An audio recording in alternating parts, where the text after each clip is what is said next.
రోజుకి ముందు 20 కేజీలు వేసేదానండి పిండి. 2 కేజీలు అంతేనండి.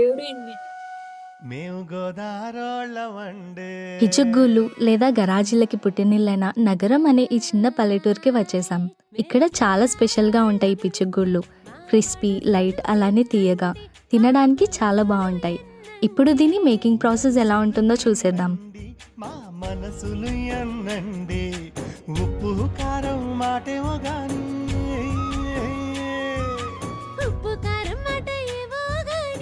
ఈ ఊరు మొత్తం గరాజీలని జీవన ఉపాధిగా చేసుకొని బ్రతుకుతున్నారు.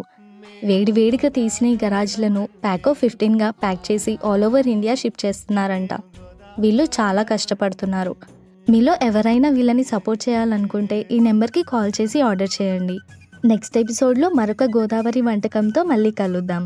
ఫాలో అవ్వండి. నేను మీ బకాసురా.